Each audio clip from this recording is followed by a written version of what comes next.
It's not that deep. Everything love, lust, and life. Sex. We talk about it so you can get better at it. We can all get better at it and maybe feel a bit happier in the process. It's not that deep. Or is it? Hi, I'm Fran, and this is my husband of 11 years, Andy, and my friend Rebecca, and today we're going to talk about getting out of the bedroom. And this is something that's quite close to our heart because we do this quite a lot, don't we, Andy? We do. In fact, last night, to be honest. So we quite like to. Sex outdoors is one of our key thrills, I suppose. Is this something that's relatively new to you guys, or is it something you've always done? We've done it for quite a while, haven't we? I think we've probably done it with a higher rate of frequency in the last year or two. Yeah, but children will do that. I think that's more. That's a big part of it. Is the convenience of it and being able to find opportunity and time. So sometimes it is a case of just grabbing that opportunity when we're out and about, the weather's decent, and we're not under pressure to get back home or somewhere else for a particular reason. I think also when you've got two children, that just makes it that little bit harder to do it at home. So it just adds more pressure at home, and so the getting outdoors is a lot easier for us. Yeah. And what do you feel like the benefits of outdoor sex is? Do you think that it feels different, or? Definitely, I think it's heightened.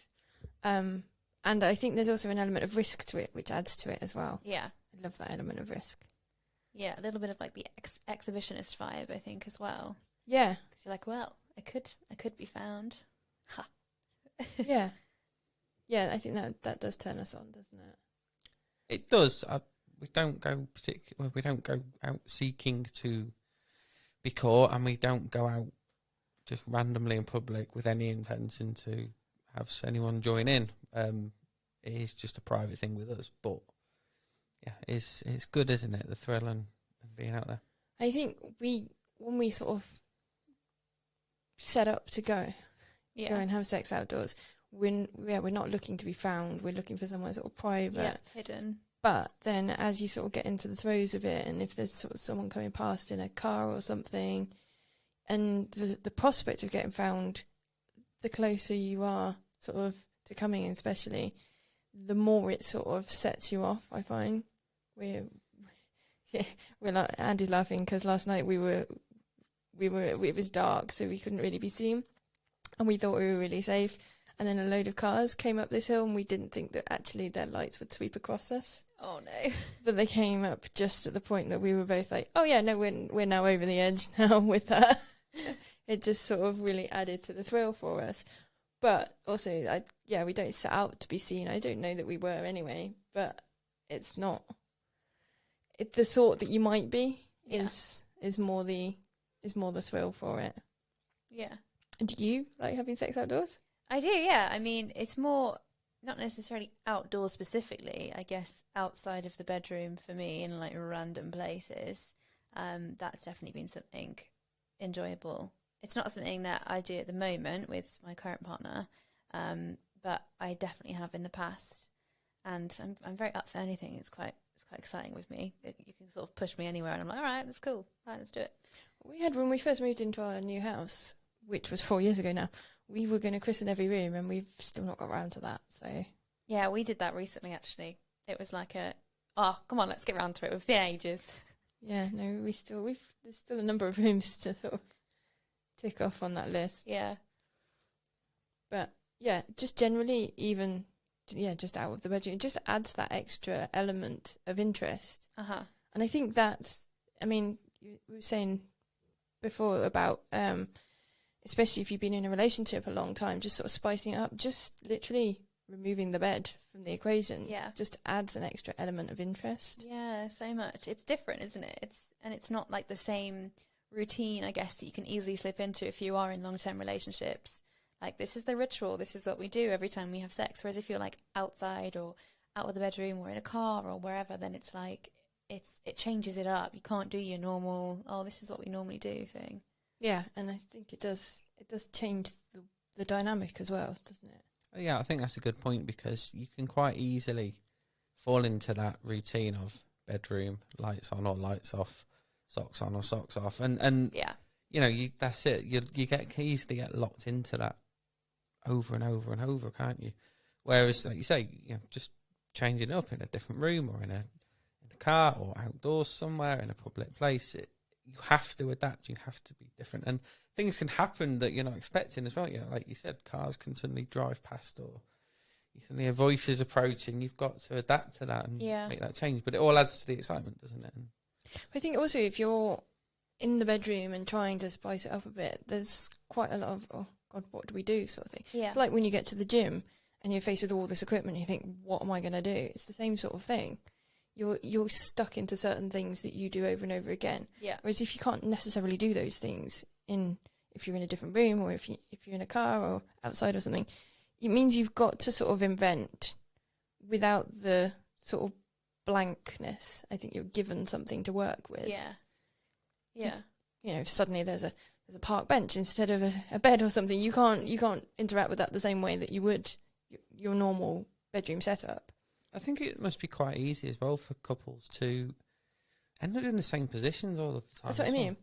And there's no imagination, or very little imagination. And I can think back, going back years with us where it started to get a little bit samey. Now, I can't remember if that coincided with us starting to be outdoors more or that sort of thing. But it wouldn't surprise me if that sort of became the catalyst for us trying to be a little bit more imaginative, thinking back.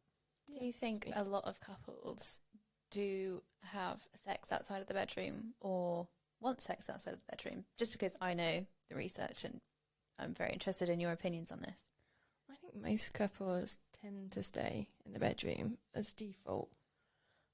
But I'd say, certainly other rooms of the house, and for our experience, is a bit more sort of out there than the average couple. So we know lots of people who do have sex in random places. Yeah. Things like that. So I don't think it's particularly like a small portion of people, knowing from what we've seen. I would probably be the opposite. I think probably a surprisingly high number don't get out into different places, but I would imagine quite a high number want to. Yeah. That's where I'd think it will go. I think also it's easier for us because we're somewhere rural, and that makes it easier as well. I think it's thought of to be a lot harder in the city.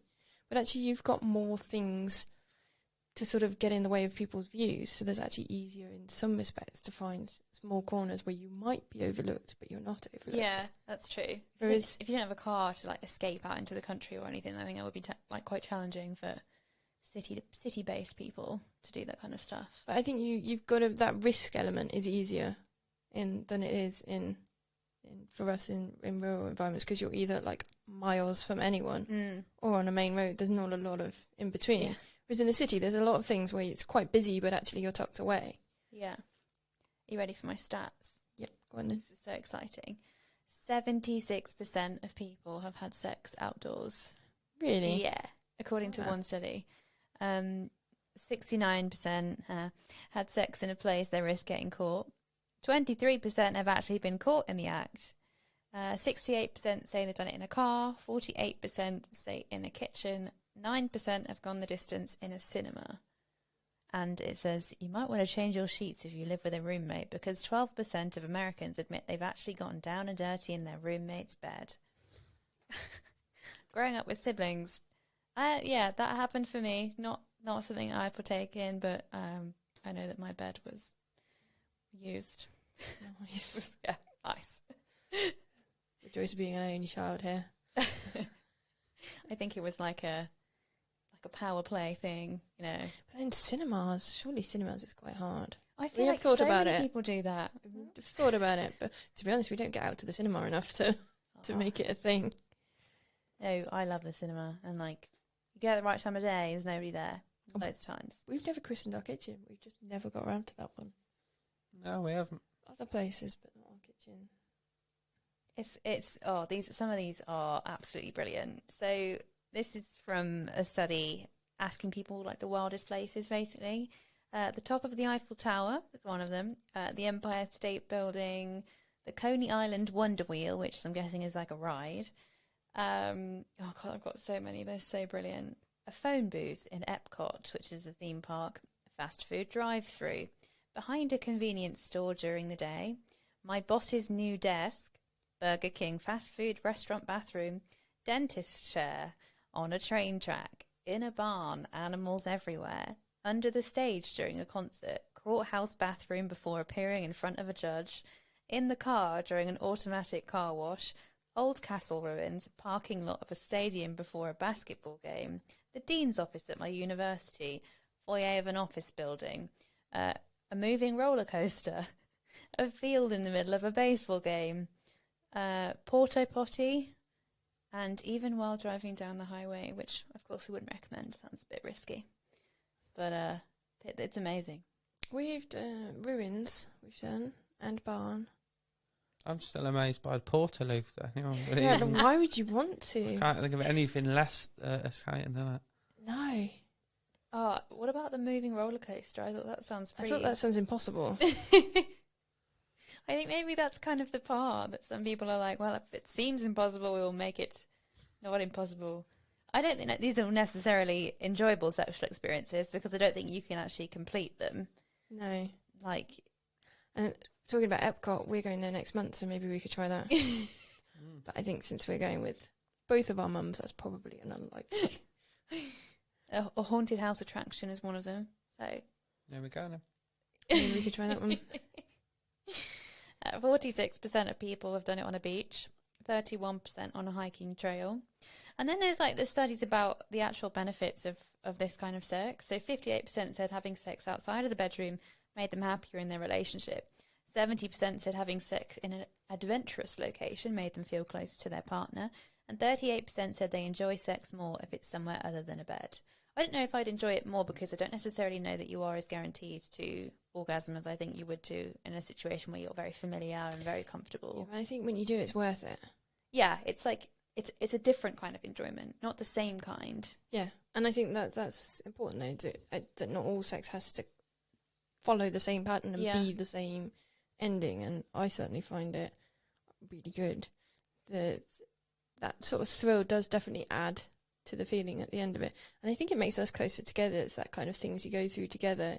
Sometimes it's bad things, but sometimes it's good things as well. Yeah, I think if you've got fun and exciting memories within a relationship that are quite sexually focused like that can only strengthen your relationship, can't it? Because you're looking back on fun times you've had and enjoyable ones and stories you want to retell to each other and have a laugh about. And if they're sexual, it's all just reinforces positive sexual feelings, doesn't it?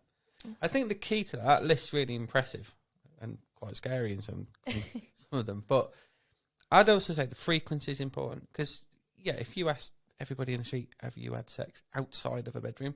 Most people probably would say yeah. But if that was once or twice Like ever. in the past Yeah. or a couple of times ever, I'd say to people, do it more regularly because then you're adding that excitement in. You're creating that variation. And that bit of spontaneity. Like last night, we didn't plan on having sex. We were just in the car together and without the kids. And that's suddenly like, let's go and find somewhere. And I think that kind of spontaneity is quite nice. Sometimes we go out with a specific intention to let's go and find a space. And when we do that, we tend to find quite off the beaten track kind of spaces that are sort of safer, I suppose. Whereas this was much more risky because it was like, well, let's just find somewhere now, right this second, which I think adds to the feeling, and it certainly added to the feeling for me. But then we've also tried sort of public places that aren't public, a bit like that, like motorway services we've tried as well, both in the car and in the van, which is a different possibility. Car sex I find generally quite hard. It's just physically. Yeah, we're not small people. No, we're not acrobatic gymnasts, are we? That are tiny. So it is a little of a logistical challenge. But that was really good, wasn't it? Because the windows were blacked out in the back, parts literally in the middle of the car park in the middle of the day, and nobody knows what's going on. It's great. But then the van was quite good because you've got lots of extra space. We can sort of do what we want in there, have the side door open so that there's that risk, but it's quite managed because it's on a van and you can't really see in. Yeah. And I quite like that managed risk idea. Yeah, So I you've think got that's a little bit of- important. Because like last night we were Oh, very right. exposed yesterday, last night, but it was managed because you had loads of notice. If anyone was going to be stumbling upon you, we'd have known in loads of time. Yeah, I mean, it was so dark around where we were, so we Yeah. were quite... So when you're Quite sort of outdoors, tucked away. does comfort completely go out the window? Is it all sort of bark of the trees and muddy floor and all that? Usually because we haven't planned. Yeah. If we've planned, then we might take... we've got a picnic blanket, Uh-huh. and we sort of give ourselves a little bit of a... I Yeah. suppose it's like it's like the sex version of glamping, isn't it? But the season's important. If you're doing it in winter, you've got to consider the cold, which doesn't bother me as much as it does you. But also, you know, you don't want your best shoes on, do you? If you're walking through ankle deep in mud. So, I always put the dog walking shoes on. But equally for me, I mean, getting out there, I wear a lot of leggings, and they're impossible to take on and off quickly. Yeah. It's sort of pre-planning. It's something that I've kind of got used to with time as well. Yeah. Because there's been a few times where we've nearly been caught simply because it took so long to put stuff on. We'd had plenty of notice, and then I'm like, I can't get this Yeah. back on. Duck down, hide behind the car. Yeah, we've done that a few times. Oh, it's interesting. So, it's actually not illegal in a lot of different ways. I'll read this out to you. For some exhibitionist types, the risk of getting caught is precisely what gives al fresco sex, which is what it's called, its freedom. British law does not, in fact, as some believe, criminalise all al fresco sex. Doing it in public toilets is firmly illegal, as is indecent exposure. Having sex outside could lead to an arrest and being charged with a sexual offence. However, not all outdoor sex is automatically a criminal offence, particularly if there is a reasonable expectation of privacy. Mm. Which I think is so interesting, because I wouldn't actually be able to sort of draw the line around that if it wasn't. Do you know what I mean? If you were like, well, we didn't do it intentionally for anybody to see. I think it's arguable, and I think that's kind of the point, isn't it? If it is arguable, then they err on the side of it's fine. Yeah. I think there is a responsibility to doing it, though. You have to make sure that you're putting yourself in, like you say, in as much privacy as possible. You certainly, if you were setting out to be so public that families and that are going to walk up on you and have no time for you to get out of the way or react, then Yeah. that's irresponsible, isn't it? That's not something I'd at all condone. But I think we're always sensible with it. We'd be as private as we can, or as private as we want to be, without literally being in people's faces. Yeah. Like I said, that sort of things going on next to you without being in front of you, sort of thing. So, like for instance, like we've done it on the road that went parallel to a motorway. So there's like motorway car traffic, literally just in front of us, but you're back off the road and you're not visible and things. Mm-hmm. There's always that sort of extra layer to it. And I think, to be honest, largely that they don't prosecute people unless it's really obviously out there in front of people. Yeah, I think I've read up that people often get cautions, and that's about it. I don't know. There's a lot of that even. I think largely, unless it's something really obviously Yeah. like in people's faces, I think generally it's not frowned on that much. Yeah. There's interestingly similarities between adrenaline and the hormone norepinephrine, don't know how you say that, which is released during passion and arousal. That's why the feeling of risk and danger can be a turn on for some people. So it's like it all links together. Mm. Of course it does. The hormones, the science, the sex, the relationship side of it.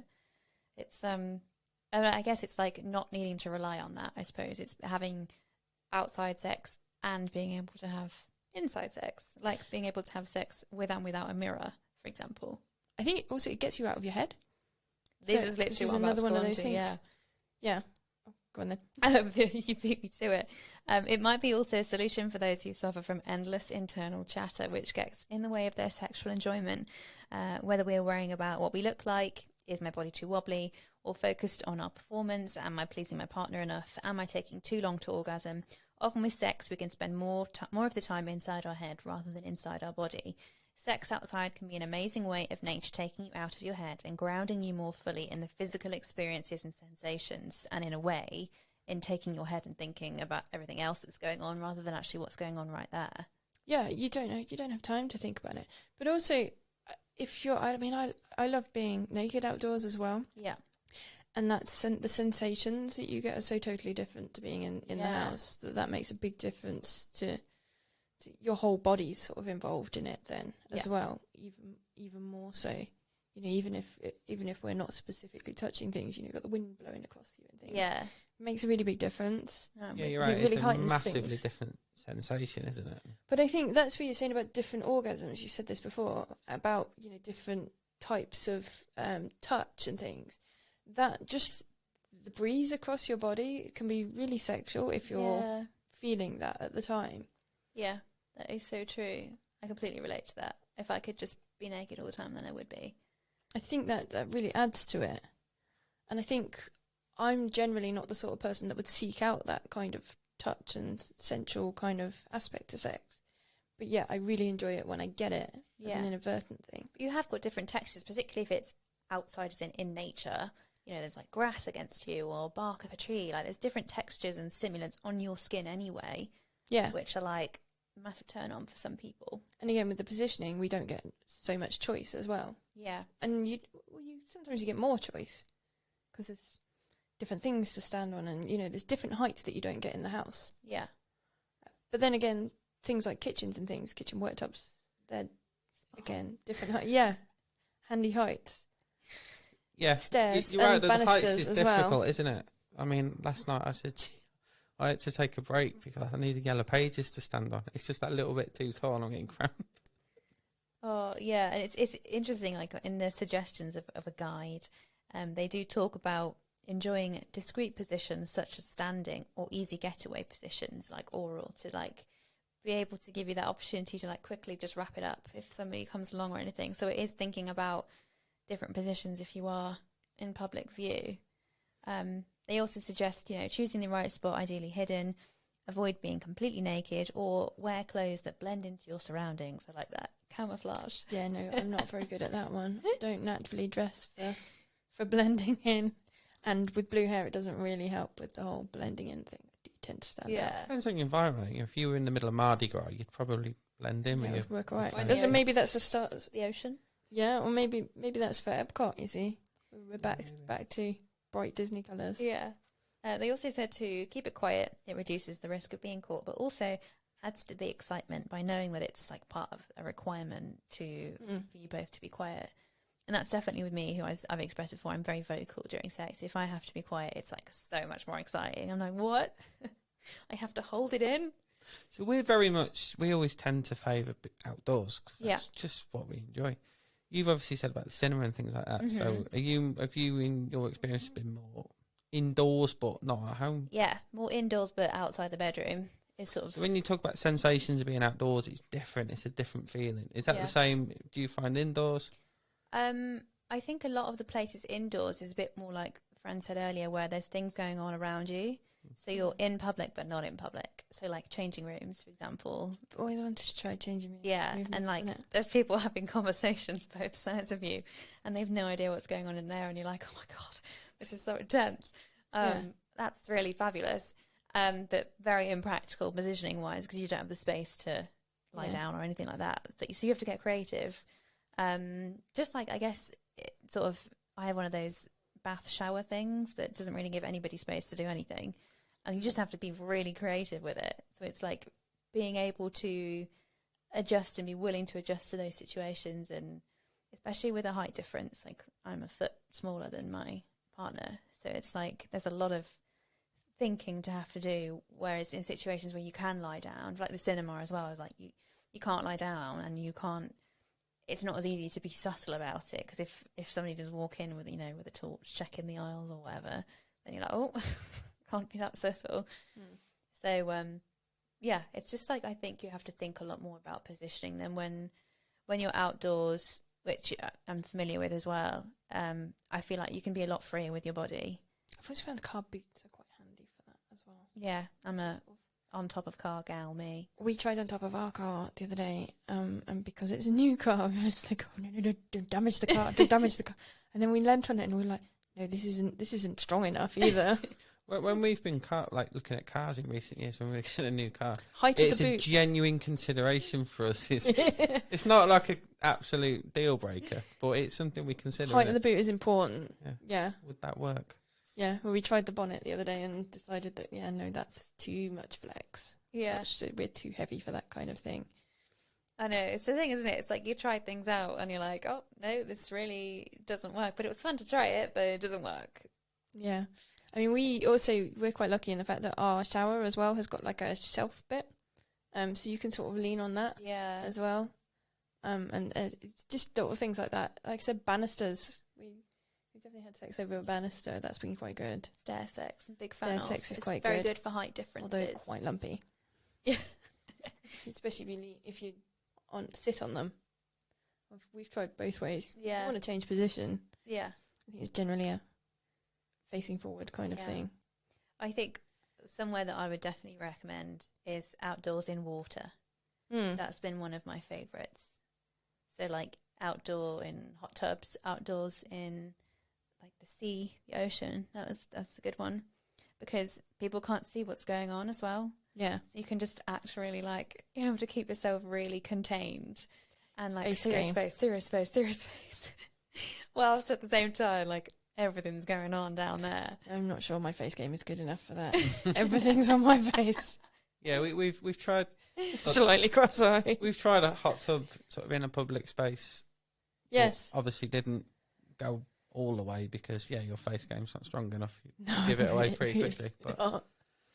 it's good. But I think that's another good point is that we've a number of times we've started outdoors or on the way home and we've stopped off and for whatever reason we've not got to any sort of finish either of us, and then you do get home and then you're already 90% of the way there. It just heightens your experience when you get back home as well. And I think that's the point with outdoor sex as well. It doesn't have to be about orgasm, which I think we need to sort of drift away from in sex. It's the definitive finish is somebody has to come. Why does it have to be like that? Why can't it be the intimacy and the actual experience itself? Obviously, people get sort of blue balls and like I don't know, blue clit or whatever. Like I understand that, but at the same time, I think there is such an intense focus on it's only sex if we orgasm, rather than sex is sex. Sex is that intimacy, that stimulation, that togetherness as a couple, rather than the actual finishing goal. Do you know what I mean? Yeah, we quite like a lot of that play. I mean, I think we got into outdoor sex from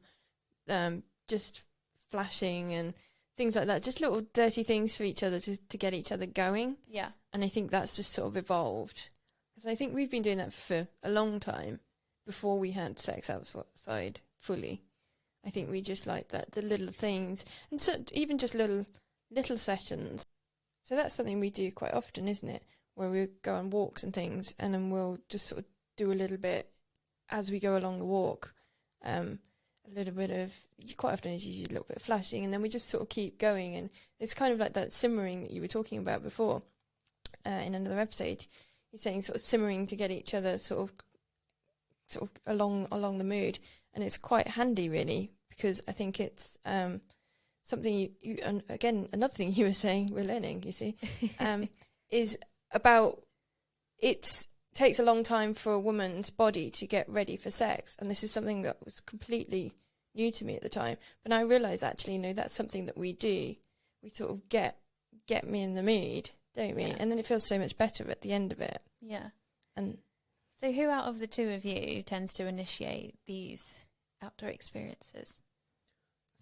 Often it'll be my suggestion. I might get a little bit handsy and see how that's received. But I think it can vary, can't it, as well, based on our sex drives do fluctuate. So it's not always that one of us is got a stronger sex drive than the other. It can sort of flick back and forth sometimes. And yeah, quite often also you'll sort of mention it, and then I'll sort of enable it, I suppose. Uh-huh. So like, he'll be like, "What?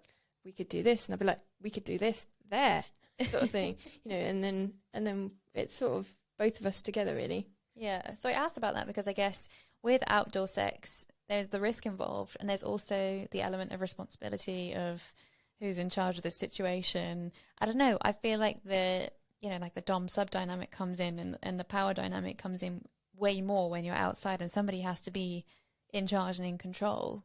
Would you feel like that is the case in your situation. No, we're out for an adventure together, I think, quite often. And I think that's kind of what makes it a bonding experience for us, that sort of adventure aspect to it.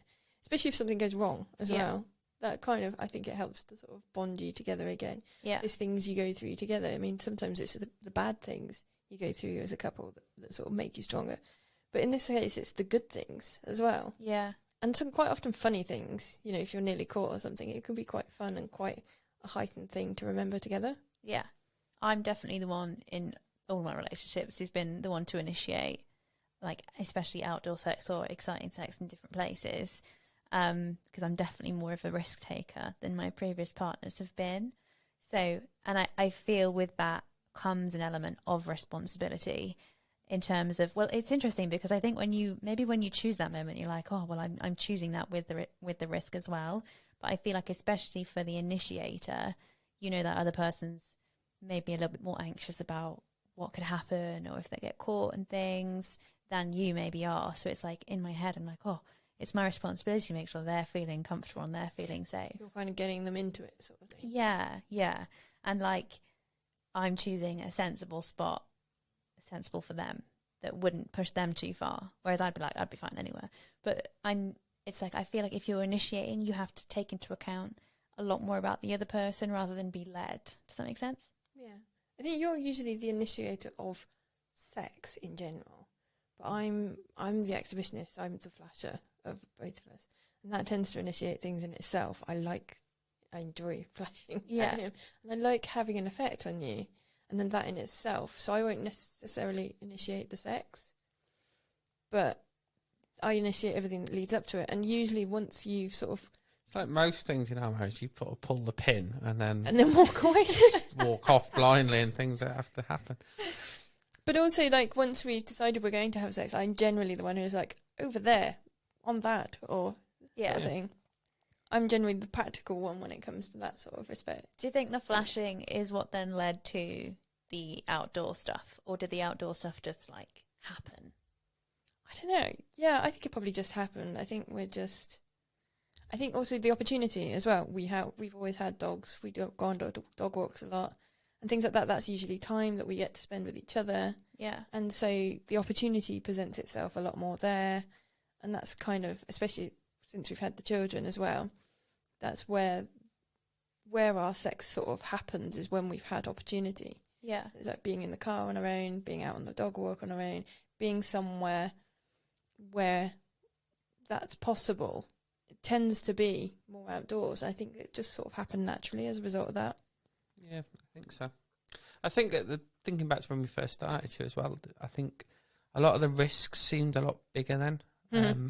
And I think that's probably something that stops a lot of people from doing that and experimenting with it, is that risk of what if I got caught. And when we first started, I said to you, if we were out for a walk and we chanced upon a couple having sex, would you be offended? Would you be horrified? We wouldn't.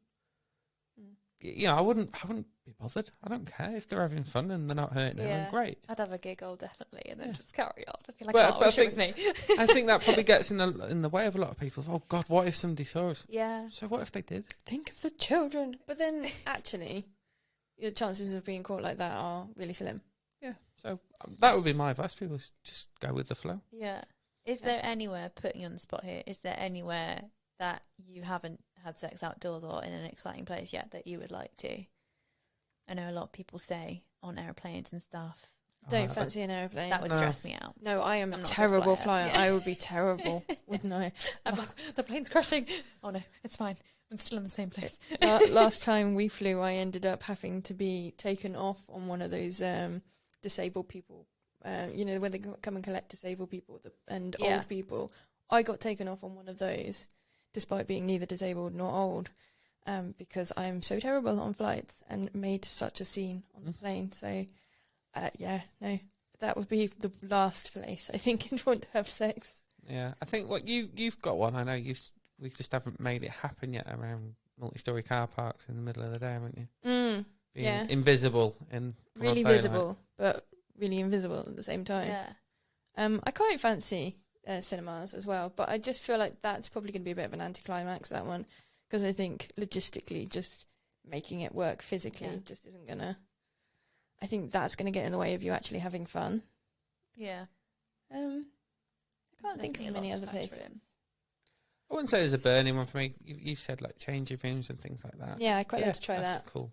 Yeah. I suppose generally for us it would be more indoor, but not at home places, because we always just enjoy being outdoors, but Default we've to never really outdoors.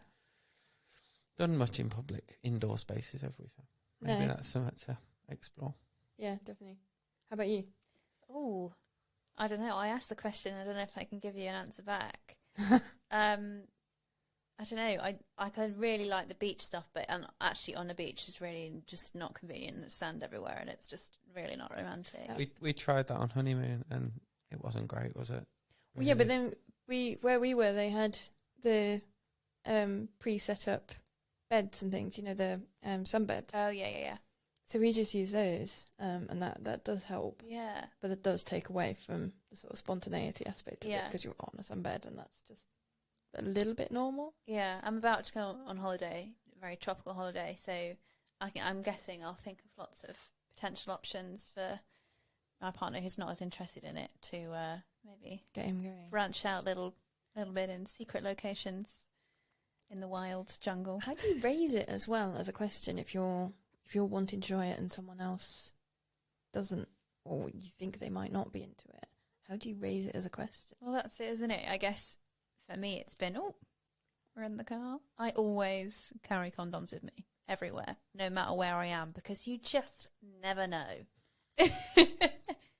Always like to be prepared. How many have you got on you now? 2. Right, okay. 1 in case it splits, obviously. You know. This is the other thing about kids, again, is that you've got wet wipes everywhere all the time because kids make mess. Yeah. So it's really handy for us. Like last night, we didn't plan to have sex, and then we did, and we're like, have we got any tissues? Oh, I don't know. Oh, no, wait, we've got wet wipes handy in the car. Makes everything. So convenient. Being prepared actually makes Yeah. spontaneity work better. Yeah, absolutely. You know, just having it just like stashed in the car, ready to go. Well, I think that's all we've got time for today, but it's been a really interesting chat. I've really enjoyed this one. Thank you so much for all of you for listening. Please give us reviews, likes, follow us on social media, and keep an eye on our website as well for some exciting new things coming up. Thanks so much. See you next time on the next episode of Sex It's Not That Deep. Sex. It's not that deep.